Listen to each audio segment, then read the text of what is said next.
When I read my parents' will and saw they left everything to my brother, the so-called golden child who hasn't worked in years, I quietly stopped every payment I'd been covering for them.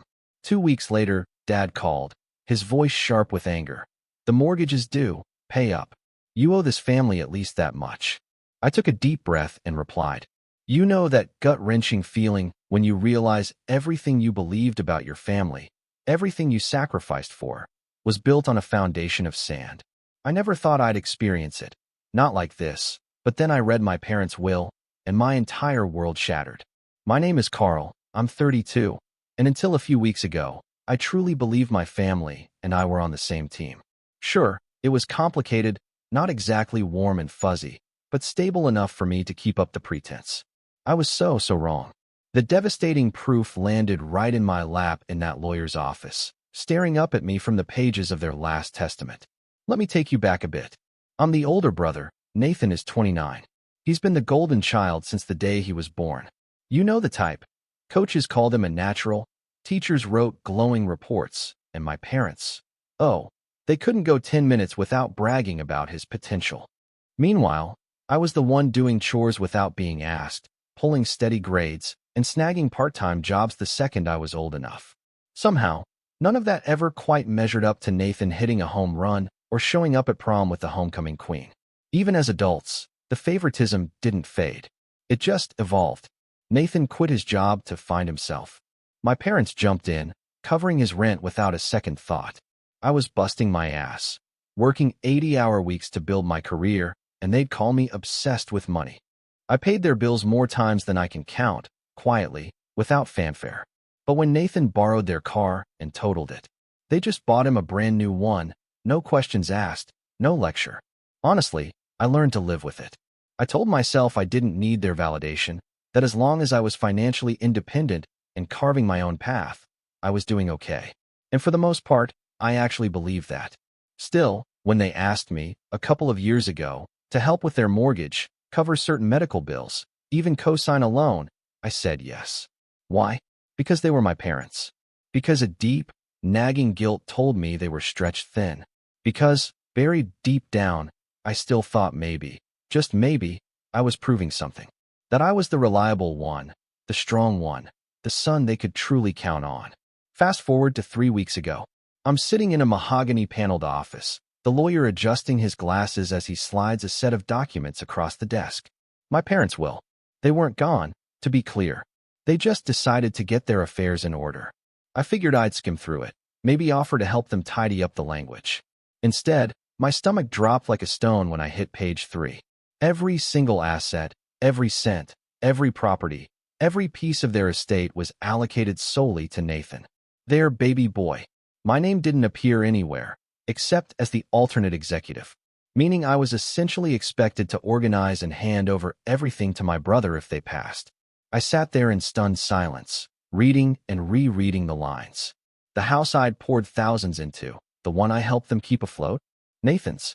The retirement account I'd quietly supplemented when Dad's hours got cut, Nathan's. Even family heirlooms, like my grandfather's watch, which Dad had once promised me, and my grandmother's piano, which I learned to play as a kid, were explicitly listed under Nathan's name. When I finally found my voice and asked why, the lawyer just shrugged, completely devoid of emotion, and said, "Your parents instructed it this way." No explanation, no apology, nothing. I walked out of that office feeling like the ground had vanished beneath my feet. For days afterward, I replayed everything I'd done for them. The late-night calls when the furnace broke. The checks I'd written without hesitation. The times I'd rearranged my own life just to make sure they were okay. And now, they'd reduced me to a placeholder, a convenient safety net. While Nathan, the man who hadn't held a steady job in nearly a decade, was being handed the keys to the kingdom. Something inside me cracked that week. I didn't rage. I didn't scream. I didn't storm into their house demanding answers. I just went quiet. And in that silence, I started thinking, if they wanted to cut me out of their future, why was I still paying for their present? Why was I covering bills they never even said thank you for? Why was I funneling my hard-earned money into keeping afloat two people who clearly thought my worth could be summed up in executive of estate, while their other son got everything? So, I started making phone calls. I canceled automatic transfers. I withdrew my name from joint accounts. I called up the utility companies and the mortgage provider and made it crystal clear I was no longer involved. It was terrifying, but also incredibly liberating. I half expected someone to call me instantly, demanding explanations, but days went by in silence. A week passed, still nothing. Part of me wondered if they even noticed, if they just assumed I'd keep footing the bill no matter what. That thought made me sick to my stomach. It wasn't until 2 weeks later that the dam finally burst. My phone lit up with Dad's name. I let it ring once, twice, before picking up. His voice wasn't the casual, "Hey, how's work?" tone I was used to. No, it was sharp, almost commanding, with a hint of desperation underneath. "Mortgages due. Pay up," he barked. No greeting, no small talk, just an order, as if I were some underling who'd fallen behind on my duties. Before I could respond, he added, "You owe this family at least that much." I remember standing frozen in my kitchen, the phone pressed to my ear, staring at the wall like it might give me an answer. My first instinct was disbelief. Like, did he really just say that? You owe this family. As if years of sacrifice, of quietly supporting them, meant nothing. As if I was some kind of debtor instead of their son. My chest tightened. My palms went clammy. 1,000 words spun in my head, none of them forming fast enough. Finally, I took a deep breath, steadying myself. For the first time in my life, I realized I had nothing left to lose by speaking the truth. I raised the phone back to my ear, and with my voice shaking, not from fear, but from the sheer weight of everything I'd swallowed over the years, I said, "No, I don't owe you anything." There was a long, loaded pause on the other end of the line. I could practically hear my dad's jaw tighten, his breath coming in through his nose like he was trying not to explode. "Excuse me," he finally said, his tone a mix of disbelief and anger. "You heard me." I replied, my voice calmer now that the words were out. "I've been paying your bills for years. Mortgage, utilities, hospital copays, you name it. I've done more than my share. And then I read that will, Dad.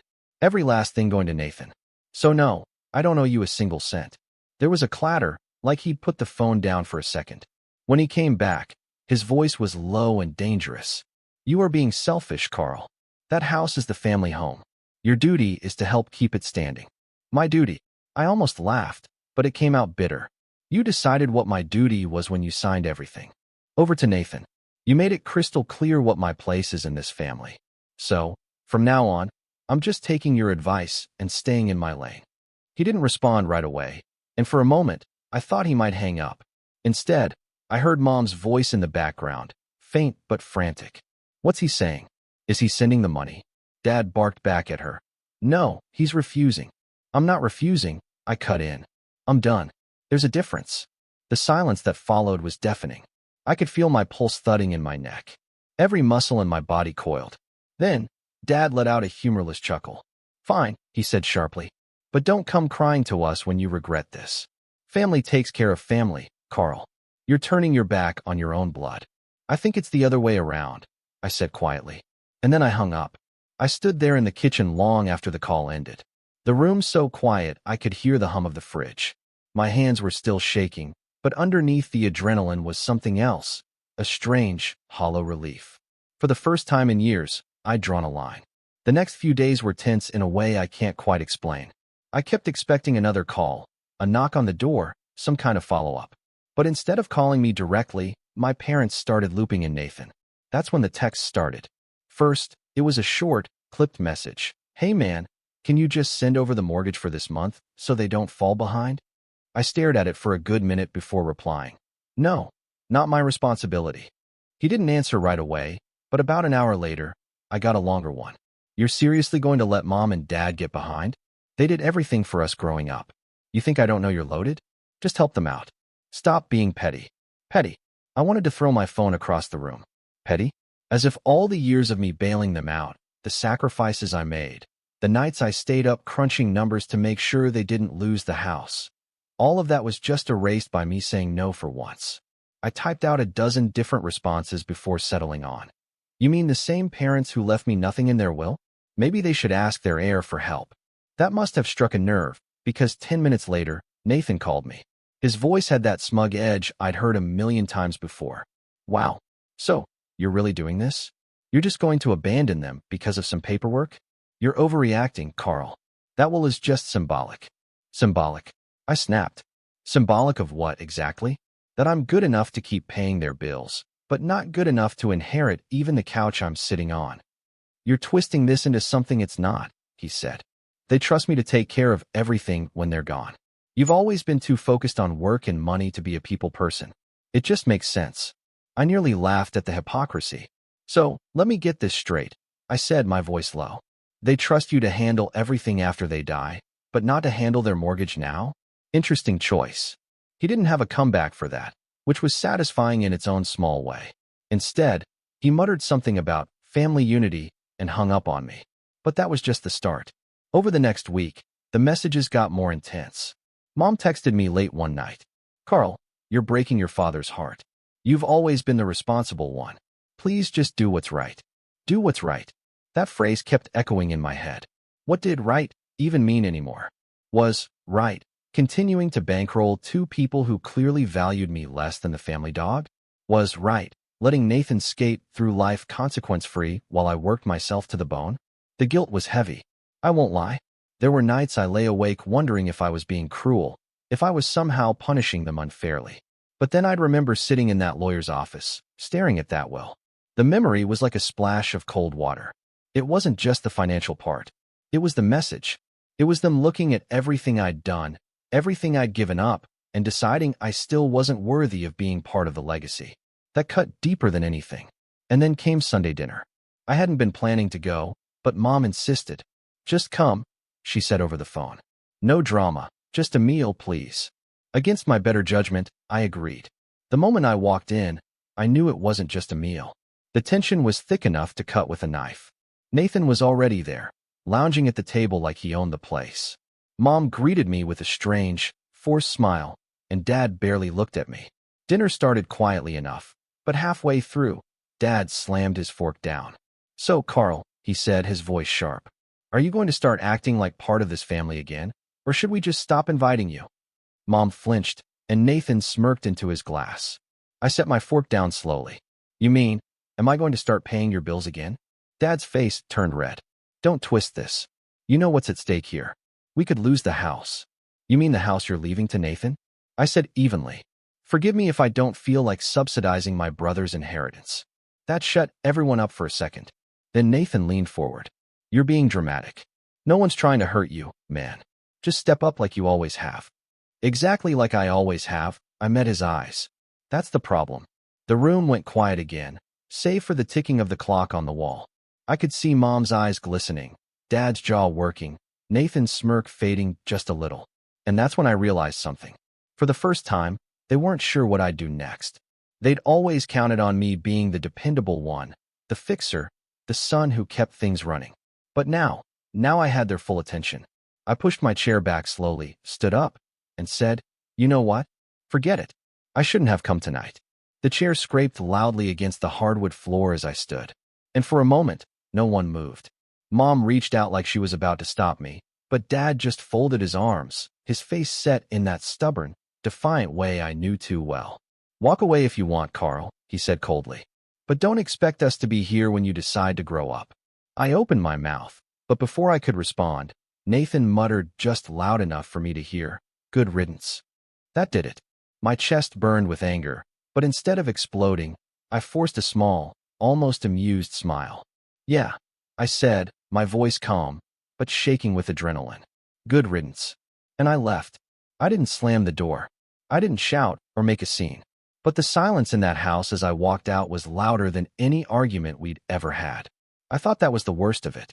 I thought that leaving was me drawing a line in the sand. But I hadn't seen what was coming next. 3 days later, I got a notification on my phone. One of my joint accounts had been accessed. At first, I thought it was a mistake. I'd already called the bank to have myself removed, hadn't I? I called customer service, and after what felt like an eternity on hold, the representative confirmed that the account had been accessed in person at the branch. It was authorized, the rep said. Authorized by who? I asked, my voice tight. By the other account holder, your father. Apparently, because my name hadn't officially been removed yet, he'd been able to move money around. And he had. Several thousand had been transferred to an account I didn't recognize. I felt my stomach drop. That money wasn't spare cash. It was money I'd earmarked to cover my next quarter's taxes. Money I couldn't afford to just lose. I drove straight to the branch, demanding answers. And sure enough, the transaction was real. My father had drained nearly every cent from the account, leaving me with just enough to keep it from being overdrawn. I went home fuming, pacing the living room like a caged animal. I didn't even have time to cool off before my phone buzzed. It was Nathan. "Thanks for covering Mom and Dad," the text read. "I knew you'd do the right thing eventually." I saw red. Not only had my father stolen from me, but Nathan had the audacity to act like I'd done it voluntarily, like I'd finally fallen back in line. I called him, and he answered on the first ring. "What is wrong with you?" I demanded. "Whoa," he said, all fake innocence. "What's your problem?" "You know exactly what my problem is." I snapped. "Dad just drained the account. Money I need. Money that was mine. And you're acting like this was some kind of gift." He was quiet for a beat, then sighed like I was being unreasonable. "Carl, you've always said you'd take care of them. So you did. What's the big deal?" "The big deal," I said through clenched teeth, "is that you stole from me. Legally, it's their money too," he said. "You put them on the account, remember? That's on you." I wanted to scream. He was technically right, but that didn't make it okay. "This isn't helping them," I said. "It's enabling you. You get to sit around while I pay for everything. And you think that's fair?" "Fair?" He scoffed. "You make more than enough. This is nothing to you. Meanwhile, Mom and Dad are stressed out of their minds. Why can't you just let this go?" "Because it's mine," I said simply. And then I hung up. I spent that night staring at the ceiling, trying to decide what to do. Part of me wanted to let it go just to avoid the explosion that would come if I confronted them. But the longer I lay there, the more it ate at me. It wasn't about the money anymore. It was about the trust. I had trusted them with that account. Trusted them to respect the fact that I was helping, not obligated. And they had shown me exactly what they thought of that trust. The next morning, I drove over to their house. I didn't call first. Mom answered the door looking tired. "Carl," she said softly, like she was relieved to see me. "Come in, let's talk." I stepped inside, and there was Dad in the living room, sitting in his recliner like a king. Nathan was there, too, leaning against the wall with that smug look plastered on his face. "We were just talking about you," Dad said. "I bet you were," I said. "Let's make this quick. Where's the money?" Dad blinked. "Excuse me. You know what I'm talking about," I said, my voice sharp. "The money you took from the account." He didn't flinch. "It wasn't just your money. It was a joint account. It was my income," I shot back. "Money I earned. Money I set aside for my taxes. You had no right." "You're being dramatic," Nathan chimed in. "They used it to cover the mortgage. You should be glad it's going to good use." I turned on him. "Good use? You mean keeping you from having to lift a finger? How convenient." Dad stood up then, towering over me. "Watch your tone," he said. "Or what?" I asked, stepping closer. My heart was hammering in my chest, but I didn't back down. "You already made it clear what I mean to you. I saw the will. I know everything goes to Nathan. You've been taking from me for years and leaving me with nothing." Mom tried to intervene then, putting a hand on Dad's arm. "Carl, please. We just needed help." "No," I said sharply. "You needed control, and now you've taken it too far." Dad's face turned red, but before he could answer, Nathan smirked. "Face it, Carl," he said. "You'll never stop helping them. It's who you are. You can stomp around all you want, but at the end of the day, you're still the responsible one. You'll cave. You always do." Something in me snapped at that moment. I didn't yell. I didn't throw anything. But I felt this cold clarity wash over me. They didn't just expect me to cave. They were counting on it. They believed deep down that I couldn't walk away. I looked at all three of them standing there in the house I'd helped save more than once. And I said, in a voice so quiet it scared even me, "Not this time." I turned on my heel and walked out, slamming the door behind me this time. My hands were shaking as I got in my car, but it wasn't fear anymore. It was something harder, sharper. As I drove away, I realized that whatever bond we'd had as a family had just been severed. This wasn't about bills or wills anymore. This was war. And deep down, I think they knew it, too. I didn't go home right away. I just drove. No music, no calls, no destination. I must have circled half the city before I ended up in an empty parking lot on the edge of town. I sat there with the engine off, hands gripping the steering wheel so tight my knuckles ached. For years, my identity had been wrapped up in being the reliable one. The son who always answered, always showed up, always saved the day. And now I'd walked away, slammed the door, burned the bridge. I should have felt free. I should have felt vindicated. But sitting there alone, all I felt was hollow. The following week was one of the hardest of my life. It wasn't just about the money, though that hurt more than I could put into words. It was everything else. The constant silence from my parents, the half-smirking texts from Nathan I didn't even open anymore. The way my phone would light up with unknown numbers that I was sure were the mortgage company calling to yell at me. I barely slept. My appetite was gone. Work felt impossible. I sat at my desk staring at my computer screen, unable to focus on anything. One night, I woke up at 3 a.m. with the worst knot in my stomach, a mix of dread and anger and sadness all tangled together. I made coffee just to have something to do with my hands and sat at the kitchen table staring into the mug. The silence was deafening. For the first time, it really hit me. I wasn't just at odds with my parents. I was estranged. Part of me wanted to call them, to smooth things over, to take it all back, just so things could go back to normal. But every time I pictured picking up the phone, I'd see Nathan's smug face and hear his voice. "You'll cave. You always do." No, not this time. But that didn't mean I wasn't hurting badly. The betrayal gnawed at me in ways I hadn't expected. It wasn't just that they'd taken money. It was that they had taken my trust, something I'd given them freely for decades. And once you lose trust like that, there's no getting it back. Things got worse before they got better. 2 weeks after that blow-up at their house, I got a letter in the mail, an official notice from the bank about the mortgage. I hadn't been on the hook legally since I pulled my name from everything, but just seeing that big, bold, past due notice made my stomach drop. I knew my parents had to be panicking, and part of me still hated the thought of them losing the house, no matter how angry I was. I sat with that letter for a long time, weighing my options. I could pay it off and never tell them. I could step in like I always had, but then what? They'd never learn. They'd just keep expecting me to clean up their mess. Instead, I shredded the letter. I thought that would feel empowering, but it didn't. It felt like I was cutting another thread between us. I couldn't tell if I was more angry at them for pushing me to this point or at myself for letting it go on for so long. At work, my friends started noticing something was off. One afternoon, my coworker Jenna caught me staring blankly at my laptop. "You look like you haven't slept in a week," she said gently.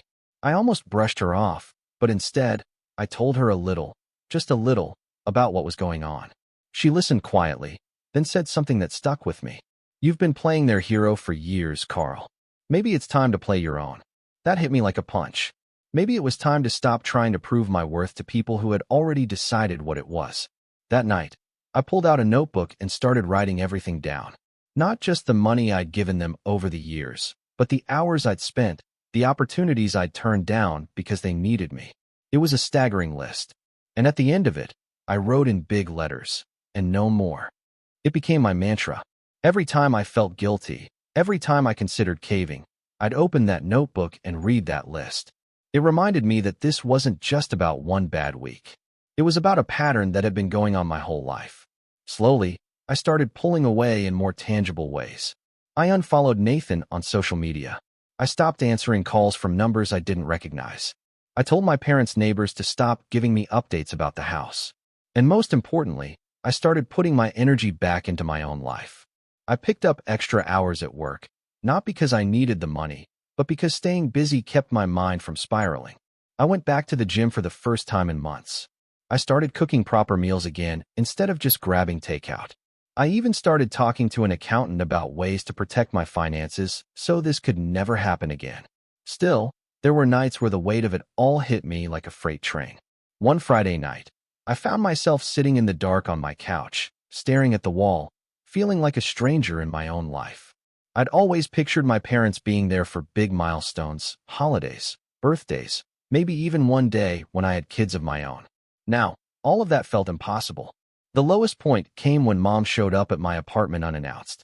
I opened the door to find her standing there with red-rimmed eyes and a casserole dish in her hands, like some twisted call back to when things used to be okay. "Carl, please," she said, her voice trembling. "We can't keep going like this. You're tearing this family apart." I almost laughed. Almost. "I'm tearing it apart?" I asked. "You forged my trust, took my money, and left me out of your will, and I'm the one tearing it apart." Tears welled in her eyes. Your father's blood pressure is through the roof. He's convinced you hate us. I don't hate you, I said, my throat tight. But I can't keep living like this. I can't keep being the only one holding everything together. She set the casserole dish on the counter like that would somehow fix things. Nathan's trying, Carl. He really is. Then let him try harder, I said. She left not long after that, looking smaller somehow. When the door closed behind her, I sank to the floor and put my head in my hands. I didn't feel triumphant. I just felt tired. But in that exhaustion, something else started to form. A resolve, quiet but solid. I couldn't fix them. I couldn't make them see what they'd done. But I could make sure that going forward, I wouldn't be in this position again. That night, I opened my laptop and started making plans. Real plans. Not just canceling payments or writing in a notebook, but concrete steps to separate my life from theirs completely, financially, legally, emotionally. It wasn't revenge. Not yet. It was survival. And as I worked late into the night, for the first time in weeks, I felt the faintest flicker of something that almost felt like peace. I didn't know it then, but this quiet resolve was the beginning of something much bigger, something they wouldn't see coming. The days after Mom's visit were strangely calm. The house felt quiet, my phone blissfully still. For the first time in months, I woke up without that crushing weight on my chest. It wasn't happiness exactly, more like clarity. The storm had passed, and now there was this eerie stillness, the kind that makes you realize you've survived something. I poured myself into work. What had once been a distraction became something more, a focus, a mission. My company had been expanding into new markets, and I volunteered for every big project I could. I was logging long hours, but this time it felt different. I wasn't working to pay someone else's bills or to earn someone's approval. I was working for me, and it paid off. Within 3 months, I'd closed one of the largest deals my department had ever seen. The company recognized it with a hefty bonus and a promotion, my first major one in years. When my boss called me into his office to tell me, I just sat there for a moment, stunned. I'd been so caught up in all the family drama that I'd almost forgotten I was good at what I did. That night, I went out with friends to celebrate. It wasn't anything fancy, just a casual dinner and drinks. But for the first time in forever, I felt present. I laughed, actually laughed, without that bitter edge in the back of my mind. Money wasn't tight anymore, either. With my parents off my payroll, my savings account finally started to grow. Instead of just surviving month to month, I maxed out my retirement contributions for the first time ever. I met with a financial advisor who helped me put together an investment plan. Watching my net worth climb month after month was addictive, not because of the number, but because it was finally mine. I also started taking better care of myself. The gym became a regular part of my routine again. I stopped skipping meals, started sleeping through the night. Little by little, I was rebuilding not just my finances, but myself. It wasn't just about money or health, though. I started reconnecting with parts of my life I'd neglected for years. I picked up the guitar again, something I hadn't done since college. I joined a weekend hiking group. I even took a short trip to the coast by myself, something I never would have done before, always feeling like I had to stay nearby just in case my parents needed me. And here's the thing, the better my life got, the clearer everything became. I started to see just how much of my time, energy, and identity had been wrapped around keeping my family afloat. It wasn't just about paying bills. It was about being available at all times, sacrificing my own plans, living on their schedule. Without that weight, it was like I was finally breathing fresh air. Of course, my absence didn't go unnoticed. I heard through the grapevine, mostly from neighbors and mutual friends, that things weren't going well for my parents. The mortgage was months behind. The house needed repairs. Nathan was looking for work again, which I knew meant sleeping till noon and playing video games. At first, I felt a pang of guilt every time I heard these updates. But the more I thought about it, the more I realized they'd made their choice. They'd chosen Nathan to inherit everything. They'd chosen to take from me without asking. They'd chosen to assume I would never say no. And now they were living with the consequences. One evening, I got an email from an old mentor of mine, a man who'd helped me get my first job out of college. He invited me to a networking event for local entrepreneurs. Normally, I would have turned something like that down. Too busy, too awkward. But this time I went. It turned out to be a game changer. I met several business owners that night, including one who was looking for an investor for a small but growing tech startup. Something about their pitch grabbed me. I ran the numbers, did my research, and decided to take the leap. It was risky, but I had the capital now, and for once, I wasn't afraid to use it for myself. 6 months later, that startup closed a major round of funding, and my small investment turned into a significant return, not quit your job money, but enough that I suddenly had options. That's when I started thinking bigger. I met with an attorney, this time for me, not for my parents. We talked about asset protection, setting up a trust, even the possibility of buying property. I wanted to build something solid, something that was mine alone. And then came the moment that changed everything. One of my colleagues mentioned that a property was going up for sale. A large house on the other side of town. It wasn't just any house, though. It was the same model as my parents' home, newer and better maintained, in a nicer neighborhood. I drove out to see it on a whim, telling myself it was just curiosity. But the moment I stepped inside, something clicked. The place had everything: space, light, a big backyard. I stood there in the empty living room, imagining what it would be like to build a life there, a life on my own terms. I made an offer the next day. When it went through, I didn't tell anyone. Not my parents, not Nathan, not even most of my friends. I wanted it to be mine, completely separate from all the chaos I'd left behind. Moving in felt like shedding the last remnants of my old life. One weekend, as I unpacked boxes in my new kitchen, I found that old notebook, the one where I'd written out every dollar I'd ever given my parents, every sacrifice I'd made. I flipped through it slowly, page after page, until I reached the last line, and no more. And for the first time since writing it, I smiled, because it was no longer just a line on paper. It was reality. But as good as things were getting, there was still a part of me that wasn't done. Because while I'd rebuilt my life, they hadn't changed. Nathan was still coasting, my parents were still enabling him. And they all still expected that one day I'd cave and come back.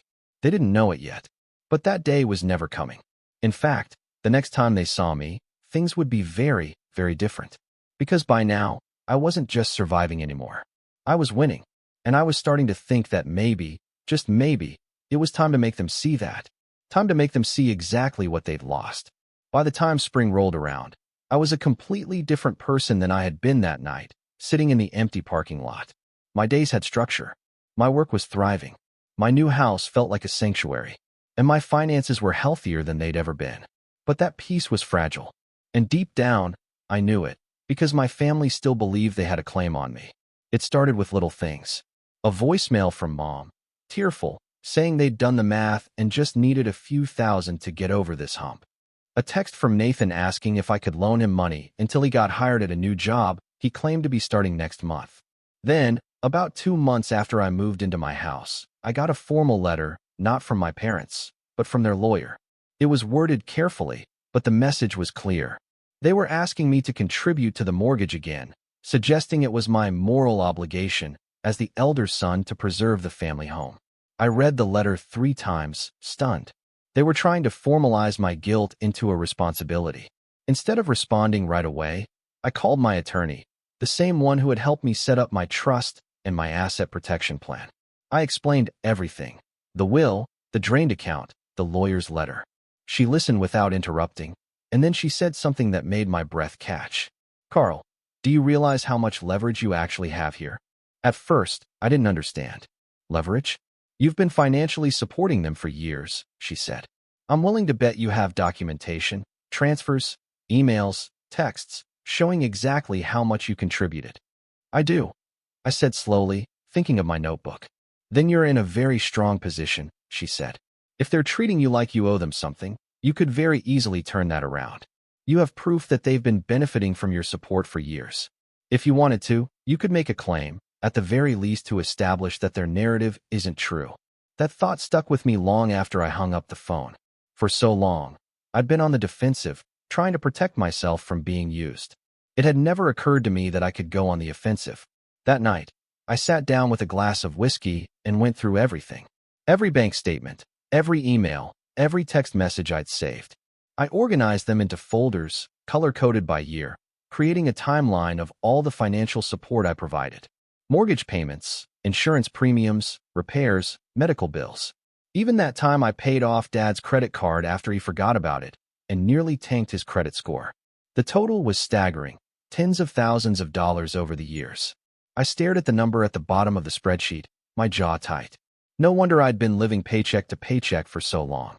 But the real turning point came a week later when I bumped into one of my parents' neighbors while running errands.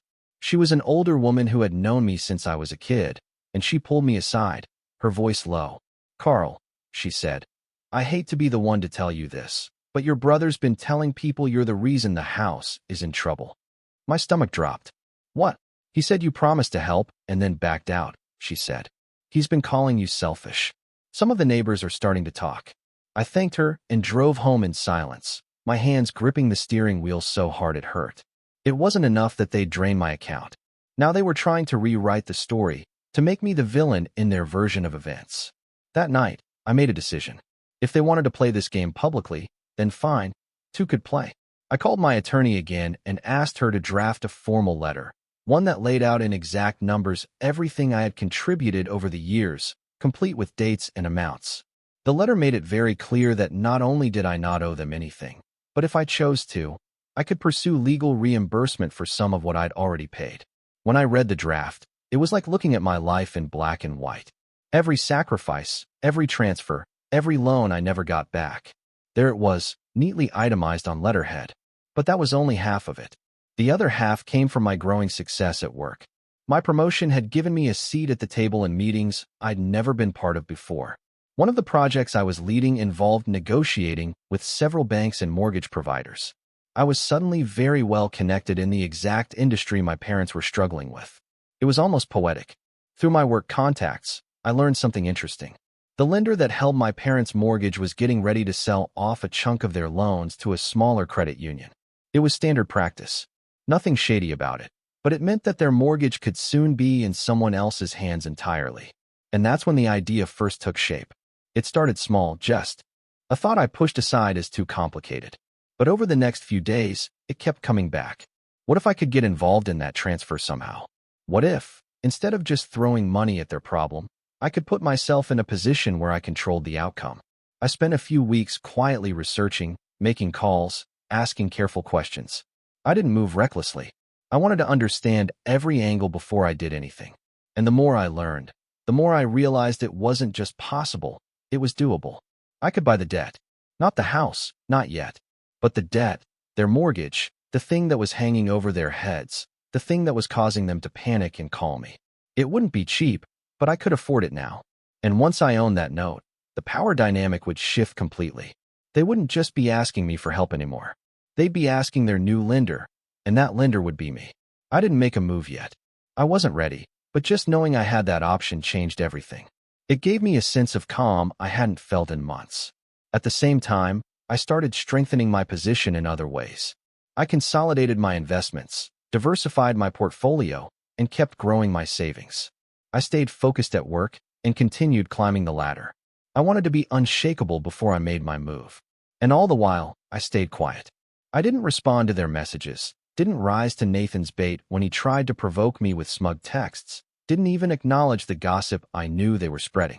I just kept building, brick by brick, layer by layer. Because when the time came, I wanted there to be no doubt about who held the cards. And when that time came, when the call finally came that the house was officially in pre-foreclosure, I would be ready. Ready to step in, ready to take control, ready to make them see exactly what it meant to choose Nathan over me. And this time, they wouldn't be able to ignore me. This time, I wouldn't just walk away. When the call finally came, it wasn't from my parents. It was from a mutual friend of the family. Someone who had always been kind to me growing up. Her voice was hesitant, almost apologetic. "Carl," she said, "I thought you should know. The house has a foreclosure notice posted on the door." I thanked her, hung up, and sat very still for a moment.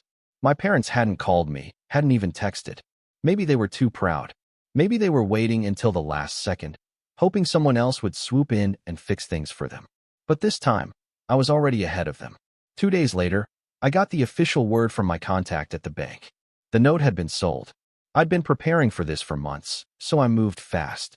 Within a week, their mortgage, had been quietly purchased by an investment entity I controlled. Not under my own name, of course. On paper, it was just another small portfolio of distressed loans acquired by a holding company.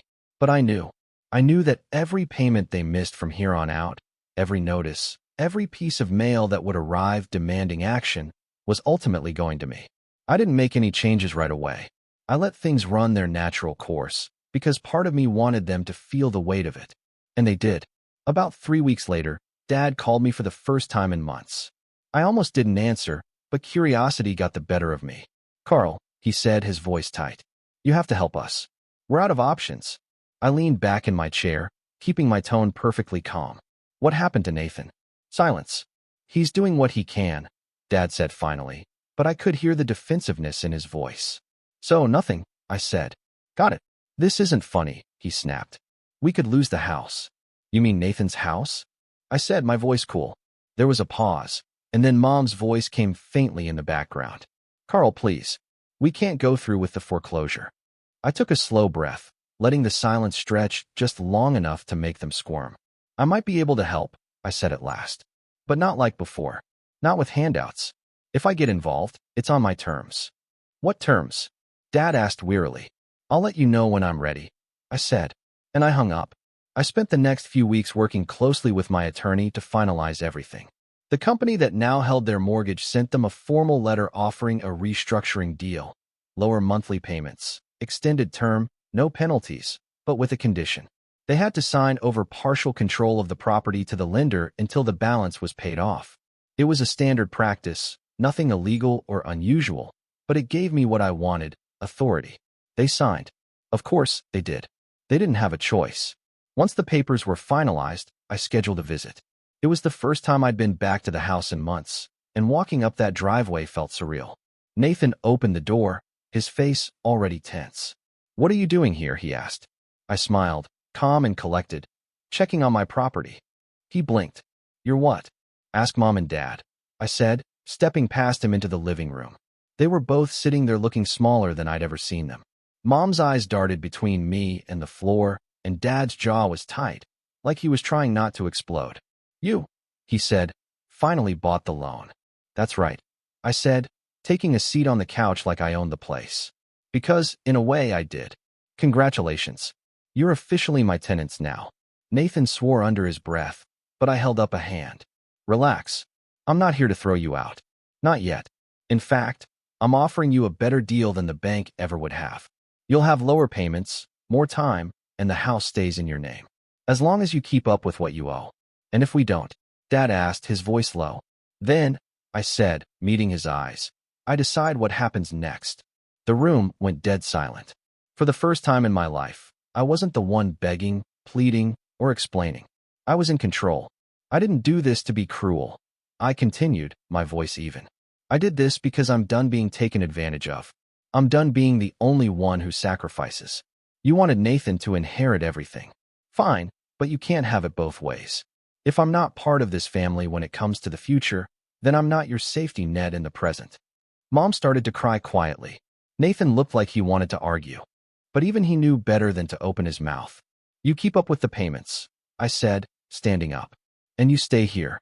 You don't, and you're out. Simple as that." I walked out of the house feeling lighter than I had in years. Over the next few months, they made their payments, barely. Every time a payment came through, I saw it hit my account. A silent acknowledgement that the balance of power had shifted. But the real moment of satisfaction came later when Nathan texted me out of the blue. "You win," the message said. "They're scared of you now." Happy. I stared at the screen for a long moment before replying. "No, I'm not happy, but I'm finally free." I didn't get a response. Still, the point had been made, and I knew this was only the beginning. Because as much as I wanted to be done with them, a part of me wanted them to feel this, to understand, really understand what it meant to underestimate me. And I wasn't finished teaching that lesson. Not yet. After that tense visit, things in my family shifted dramatically. The phone calls stopped. The guilt-laden texts from Mom vanished. Even the neighborhood gossip that used to trickle back to me dried up. For a while, it was blissfully quiet, almost too quiet.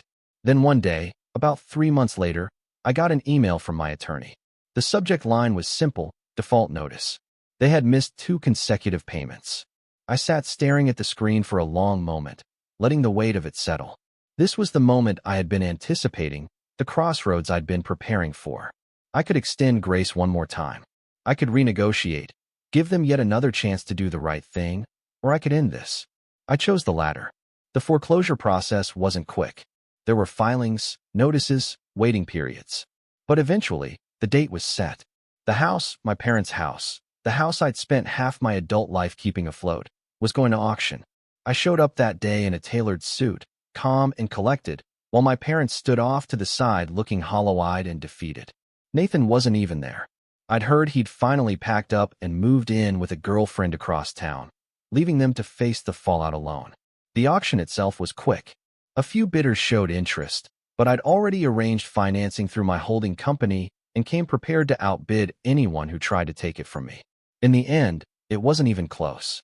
When the gavel came down, I owned the house outright. Mom broke down in tears right there on the courthouse steps.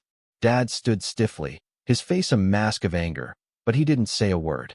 "I'll give you 30 days, I said quietly, walking over to them. "That's more than the law requires. But it's enough time to pack up and figure out what's next." Mom nodded through her tears. Dad just stared at me like he was trying to burn a hole through me with his eyes. Over the next month, I stayed completely out of their way. I didn't visit, didn't call, didn't offer to help them pack. It wasn't my responsibility anymore. Neighbors later told me it was a grim sight. The once proud couple slowly boxing up decades of memories, having garage sales to get rid of furniture, watching strangers haul away the life they'd built. When the 30 days were up, I drove by one last time. The house was empty. The yard was overgrown, paint peeling in spots, a visual reminder of how far things had fallen.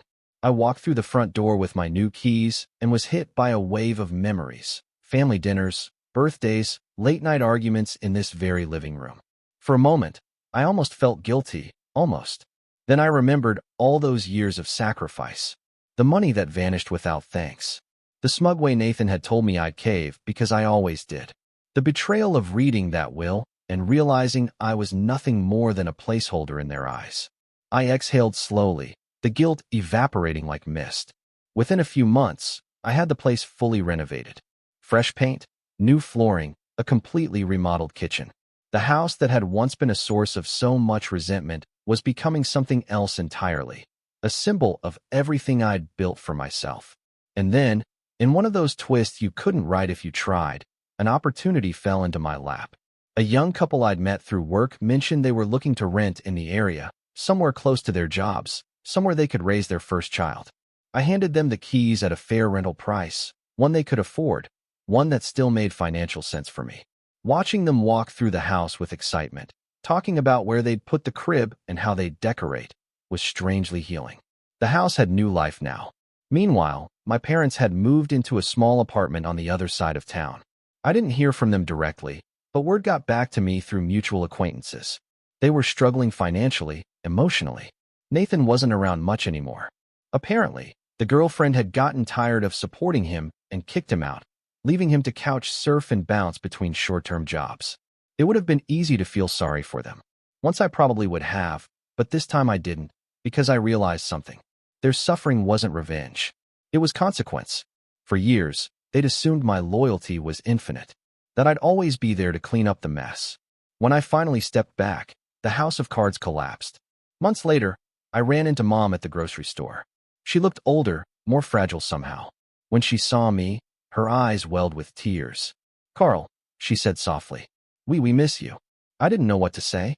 For a long moment, we just stood there between the aisles, two people who had once been family and now felt like strangers. "I hope you're doing okay," I said finally. She nodded, and then, almost as if she couldn't help herself, she whispered, "We didn't think you'd actually let it happen." There it was, the quiet admission, the thing I'd known all along. I smiled just a little. "That was the problem," I said. "You never thought I'd mean it when I said no." And with that, I grabbed my cart and walked away. Driving home that day, I realized something strange. I wasn't angry anymore. Not at them, not at Nathan, not even at the years I'd spent trying to earn their approval. I was done. And as I pulled into the driveway of my new house, my house, I felt that quiet, steady peace again. Not triumphant, not vengeful, just free. Because in the end, I hadn't just taken back my money or the house or my dignity. I'd taken back my life.